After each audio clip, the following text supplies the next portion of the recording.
Dear friends, सबसे पहले मैं शुक्रिया अदा करती हूँ उन व्यूवर्स का जिनकी वजह से मुझे आगे बढ़ने का मोटिवेशन मिलता है।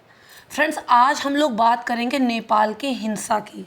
लेकिन इससे पहले कि हम इस बारे में बातचीत करें, मैं एक जनरल एग्जांपल लेकर चलती हूँ। सपोज़ कीजिए कोई घर है, उसमें 2 बच्चे हैं। आप किसी एक बच्चे को, जिसके हाथ में सत्ता है, जो घर का मुखिया है, वो किसी एक बच्चे को सब सुख सुविधा दे जितनी वो दे सकता है, लेकिन दूसरे बच्चे के साथ वो दुर्व्यवहार करे, तो एक ना एक दिन विस्फोट तो होगा ही।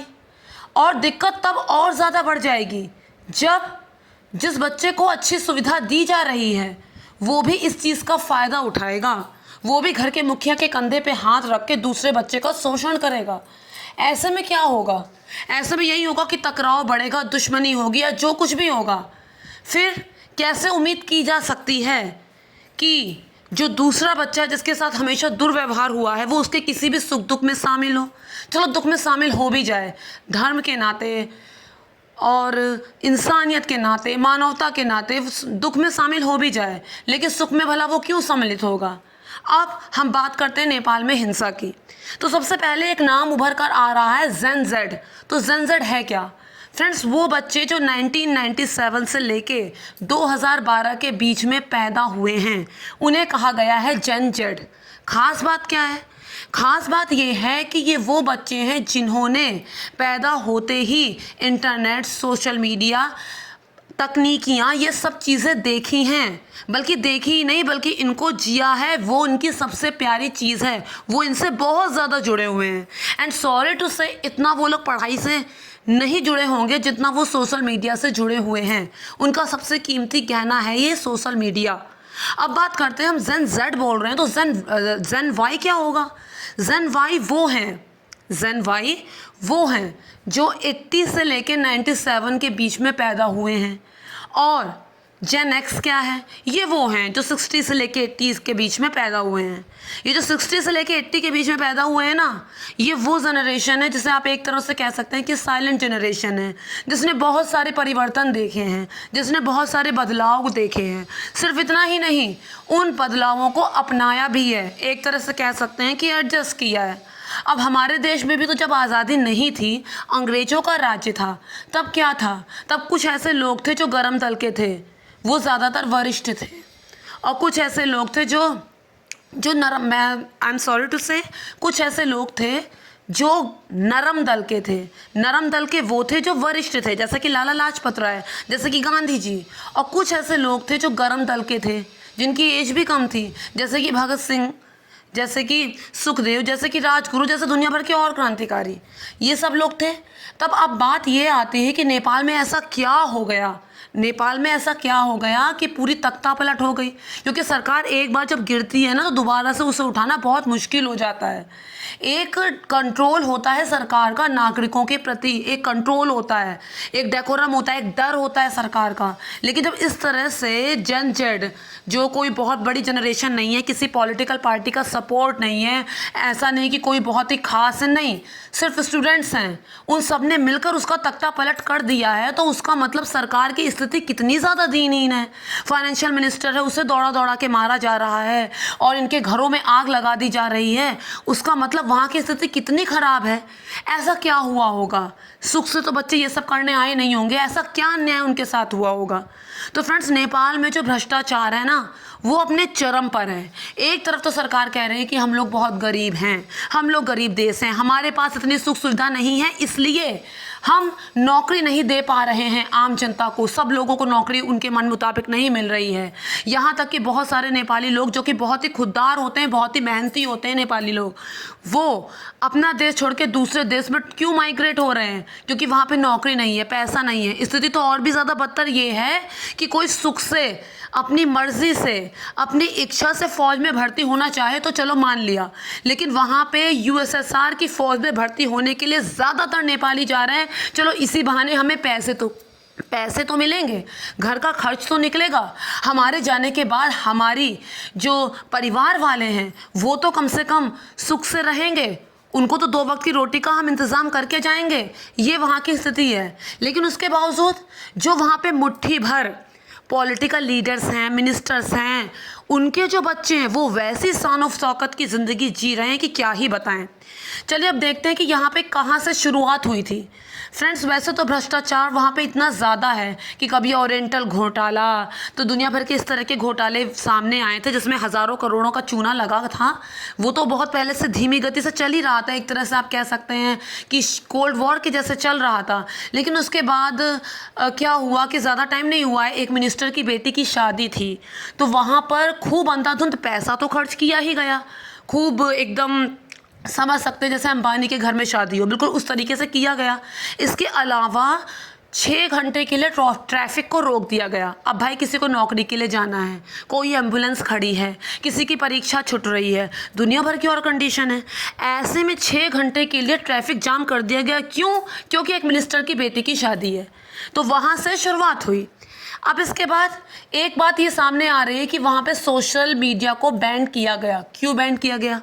फ्रेंड्स, बात ये है कि ये जो जनरेशन है वो सब देख रही थी कि जो लोग पॉलिटिक्स में आए हैं, जो मिनिस्टर हैं, जो लीडर हैं, उनका बैकग्राउंड कोई बहुत अच्छा नहीं है।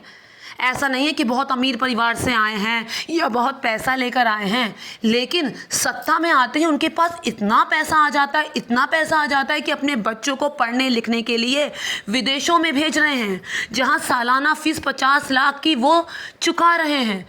वहाँ विदेशों में उनके बच्चे जो हैं वो खूब ऐशो आराम की ज़िंदगी जी रहे हैं, अलग से अपार्टमेंट में रह रहे हैं, खूब लग्जरी गिफ्ट्स खरीद रहे हैं, कार का शो ऑफ कर रहे हैं और उसे बाकायदा सोशल मीडिया में डाल भी रहे हैं।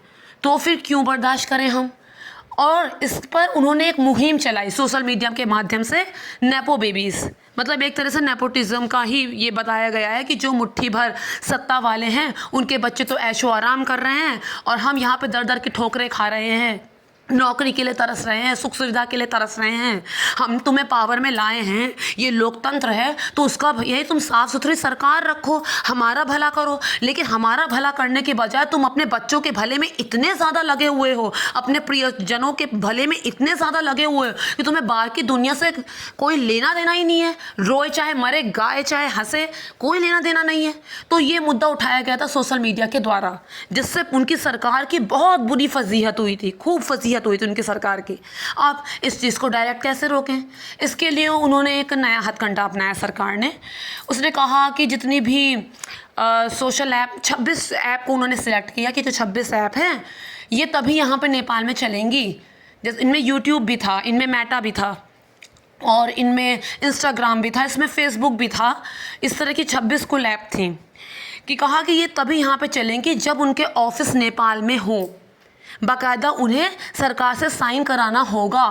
क्योंकि ये जो है सोशल ऐप, इसके माध्यम से जो है सुरक्षा में जो है वो कमी आ रही है, झूठी अफवाहें फैल जाती हैं और देश की सुरक्षा के लिए घातक है, ऐसा उन्होंने बोला, ऐसा उन्होंने रीज़न दिया और इन 26 ऐप को यकायक बंद करने के लिए कह दिया कि अगर या तो इनका ऑफिस हो। अब भाई कोई व्हाट्सअप की भी अगर ऐप है तो वो भला अपना ऑफिस नेपाल में क्यों जाके खोलेगा? यूट्यूब का भी कोई है तो वो वहाँ जाके ऑफिस अपना नेपाल में क्यों खोलेगा? अगर नेपाल में खोला तो फिर और जो कंट्री वाले हैं वो भी तो दबाव बना सकते हैं कि हमारे यहाँ भी खोलो, नेपाल में तो खोला है। हाँ, टिकटॉक बैन नहीं किया। टिकटॉक इसलिए बैन नहीं किया क्योंकि टिकटॉक जो है वो चीन से है और चीन के साथ जो नेपाल के संबंध हैं वो बहुत अच्छे हैं। अच्छे भी हैं, कुछ चीन का प्रेशर भी है, हमारे साथ उतने अच्छे नहीं हैं लेकिन चीन के साथ अच्छे हैं। इसलिए टिकटॉक को छोड़ के बाकी सब बैन कर दिया। अब वो बच्चे जिनकी आँख ही खुली है इन सब सोशल मीडिया को देखते हुए, वो अपनी कीमती चीज़ के बिना भला कैसे रहेंगे? मतलब भी वो लोग जान गए थे कि हमने जो मुहिम चलाई थी नेपो बेबीज़ का, ये उसका विरोध है और इस तरीके से घुमा फिरा के अपनी चीज़ को मनवा रहे हैं। अब नेपाल में एक एनजीओ है जिसका किसी पॉलिटिकल पार्टी से कोई लेना देना नहीं है, लेकिन वो बहुत ही ज़्यादा फेमस है, हम नेपाल। तो वो जो एनजीओ है उसकी ख़ास बात ये है कि जैसे कोई त्रासदी आती है, भूकंप है, स्टूडेंट के राइट है, वो इनके खिलाफ़ आवाज़ उठाते हैं। ये थे हम नेपाल। एक बार उड़ीसा में क्या हुआ था, एक नेपाली बच्चा मर गया था, तब ये जो हम नेपाल एनजीओ उसने कहा कि हम डेमोन्स्ट्रेशन देंगे, हम इस बारे में बातचीत करेंगे, शांतिपूर्वक अपना कार्य करेंगे, हमें ये बात कहनी है सरकार से। अब सरकार ने कहा क्योंकि हमने लोकतंत्र का नकाब ओढ़ रखा है, पहले तो क्या था नेपाल में राजाशाही थी और बड़ी मुश्किल से वो राजाशाही बंद हुई, लेकिन उसके बाद सत्ता में जो भी आया वो भूखा नंगा आया कि फिर मौका मिले ना मिले जितना चाहे लूट लो लूट लो लूट लो, इस तरह के लोग आए।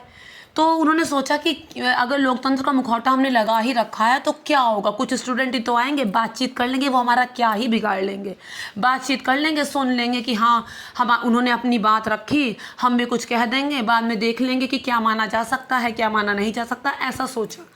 लेकिन वहाँ पे इतनी भीड़ इतनी भीड़ इतनी भीड़, समझ लीजिए कि नेपाल में जितने भी स्कूल कॉलेजेस थे वहाँ पे जो जितने भी स्टूडेंट्स थे, जो जेन जेट थे वो अपनी अपनी यूनिफॉर्म पहनकर वहाँ पर आ गए। फिर क्या फाइनेंशियल मिनिस्टर के घर में आग लग गई, उसके बाद मिनिस्टरों को दौड़ा दौड़ा के मारा जाने लगा।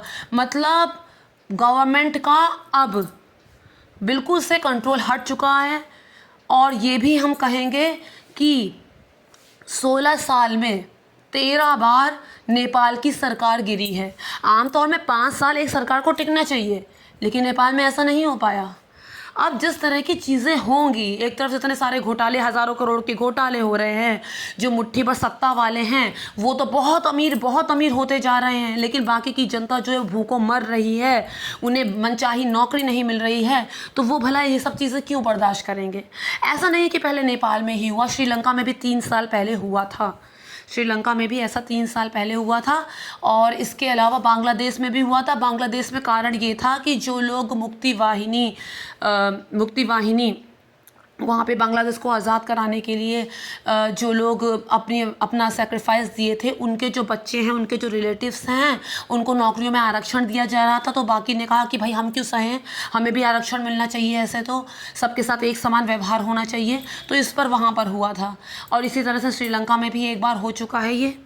श्रीलंका में ये था कि वहाँ पे महंगाई आसमान छू रही थी, पेट्रोल की कीमतें बढ़ गई थीं, और यहाँ तक कि लोग कतार में खड़े थे। क्यों, किस लिए? ब्रेड खरीदने के लिए। वो नौबत थी, तब वहाँ पर इस तरह का आंदोलन देखा गया था। इसके अलावा बांग्लादेश में तो मैंने आपको बता ही दिया कि वहाँ पे जो मुक्ति वाहिनी, जो वहाँ पे जो फ्रीडम फाइटर्स थे, उनके जो बच्चों के लिए जो रिजर्वेशन था नौकरी के लिए, वहाँ पर तो ये मुझे मैटर थोड़ा सा मतलब इससे डिसएग्री करती हूँ कि भाई जो जिनका योगदान रहा है, अगर उनके साथ थोड़ा आरक्षण था भी तो उसमें प्रॉब्लम क्या थी। लेकिन चलो ठीक है, वहाँ पर भी ऐसा हुआ। लेकिन नेपाल में क्यों? क्योंकि नेपाल में भ्रष्टाचार ने आसमान छू लिए। 2021 में गिरी बंधु भूमि स्वैप घोटाला, जिसमें 54,600 करोड़, फिर उसके बाद ओरिएंटल घोटाला, फिर कोई और घोटाला, 3 बड़े घोटाले हुए। और इन 3 बड़े घोटालों में 1,00,000 करोड़ रुपए का घोटाला हुआ। तो जैन जो शुरू से इस चीज़ के खिलाफ थी, वो भला इसे क्यों बर्दाश्त करती, और जिसका नतीजा आज हम लोगों के सामने है। तो फ्रेंड्स, उम्मीद करती हूँ कि मुझे आके आप लोगों को मेरा वीडियो पसंद आया होगा। अगर वीडियो पसंद आया तो मेक श्योर मेरे चैनल को सब्सक्राइब, वीडियो को लाइक और शेयर ज़रूर कीजिएगा। Thank friends, thank you so much.